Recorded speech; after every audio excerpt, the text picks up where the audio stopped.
ಎಲ್ಲರಿಗೂ. ಇವತ್ತು ಬೆಳಿಗ್ಗೆ ಸುಲಭದಲ್ಲಿ ಮಾಡುವಂಥ ಒಂದು ಬ್ರೇಕ್ಫಾಸ್ಟ್ ರೆಸಿಪಿಯೊಂದಿಗೆ ನಾನು ನಿಮ್ಮ ಮುಂದೆ ಇದ್ದೇನೆ. ಇದಕ್ಕೆ ಬೇಕಾಗುವ ಸಾಮಗ್ರಿಗಳು ಇಲ್ಲಿ ನೋಡಿ, 1 ಲೋಟ ಹಾಲು, 2 ಸ್ಪೂನ್ ಸಕ್ಕರೆ. ಈ ಸ್ಪೂನಲ್ಲಿ ನಾನು 2 ಸ್ಪೂನ್ ಸಕ್ಕರೆಯನ್ನು ತಗೊಂಡಿದ್ದೇನೆ. ಒಂದು ಸ್ವಲ್ಪ ಬೇಕಾದರೆ ಇದು ಆಪ್ಷನಲ್, ವೆನಿಲಾ ಎಸೆನ್ಸ್, ಇಲ್ಲಿ 3 ಮೊಟ್ಟೆ ಮತ್ತು ಮೇಯ್ನಾಗಿ ಬೇಕಾದದ್ದು ಒಂದು ಬ್ರೆಡ್. ಸೊ ಬ್ರೆಡ್ನಿಂದ ಮಾಡುವಂತಹ ಒಂದು ಸುಲಭವಾದ ರೆಸಿಪಿಯನ್ನು ನಾವೀಗ ಸ್ಟಾರ್ಟ್ ಮಾಡುವ. ಮೊದಲಿಗೆ ಆ ಲೋಟದಲ್ಲಿದ್ದ ಹಾಲನ್ನು ಒಂದು ಬೌಲಿಗೆ ಹಾಕುವಂಥದ್ದು, ಆನಂತರ ಸಕ್ಕರೆಯನ್ನು ಹಾಕೋದು. ಈಗ ಸಕ್ಕರೆ ಹಾಕಿದ ಮೇಲೆ ಇದು ಚೆಂದ ಮಿಕ್ಸ್ ಆಗಬೇಕು. ಸಕ್ಕರೆ ಹಾಲಿನೊಟ್ಟಿಗೆ ಕರಗಬೇಕು. ಕರಗಿದ ನಂತರ ನಾವಿದಕ್ಕೆ ಮೊಟ್ಟೆಯನ್ನು ಹಾಕುವಂಥದ್ದು. ಈಗ ಸಕ್ಕರೆ ಚೆನ್ನಾಗಿ ಕರಗಿದೆ. ನಿಮಗೆ ಸಕ್ಕರೆ ಕರಗಲಿಕ್ಕೆ ತುಂಬ ಟೈಮ್ ಬೇಕಾಗ್ತದೆ ಅಂತ ಅನಿಸಿದರೆ ನೀವೇನು ಮಾಡ್ಬೋದು ಅಂತ ಹೇಳಿದರೆ, ಸಕ್ಕರೆಯನ್ನು ಮೊದಲೇ ಮಿಕ್ಸಿಯಲ್ಲಿ ಪುಡಿ ಮಾಡಿ ನಂತರ ಇದಕ್ಕೆ ಹಾಕ್ಬೋದು. ಓಕೆ, ಇದು ಮಿಕ್ಸ್ ಆದ ನಂತರ ನಾವೀಗ ಮೊಟ್ಟೆಯನ್ನು ಇದಕ್ಕೆ ಹಾಕೋಣ.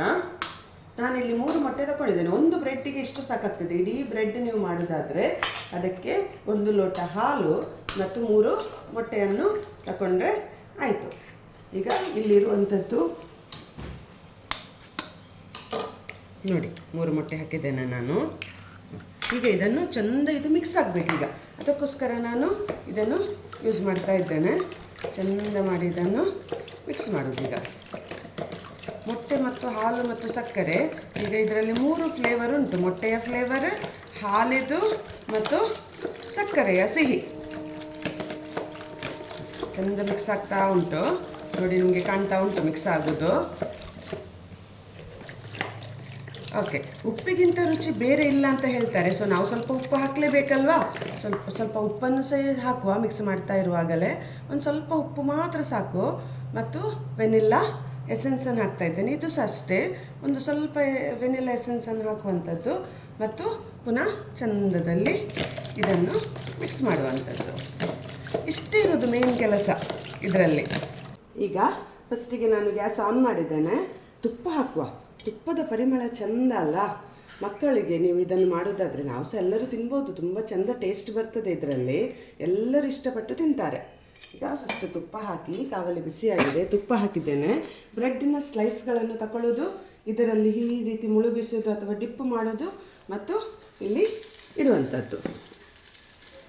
ನೋಡಿ, ಇದರಲ್ಲಿ ನಾನು ವೆನಿಲ್ಲಾ ಎಸೆನ್ಸ್ ಹಾಕಿದ್ದೇನೆ, ಮೊಟ್ಟೆ ಉಂಟು, ಹಾಲು ಉಂಟು. ಇದರ ಪರಿಮಳ ತುಂಬ ಚೆಂದ, ವೆನಿಲ್ಲಾ ಐಸ್ ಕ್ರೀಮ್ ಆಗಿ ಪರಿಮಳ ಬರ್ತದೆ. ಮಕ್ಕಳು ತುಂಬ ಆಶೆಪಟ್ಟು ಇದನ್ನು ತಿಂತಾರೆ ಮತ್ತು ಮಾಡಲಿಕ್ಕೂ ಸುಲಭ ಅಲ್ಲ? ಈಗ ಇದನ್ನು ಮಗುಚಿ ಹಾಕುವ.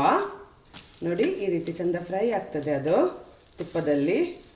ಭಾರಿ ಚೆಂದ ಪರಿಮಳ ಕೂಡ ಈಗಲೇ ಬರ್ತಾ ಉಂಟು.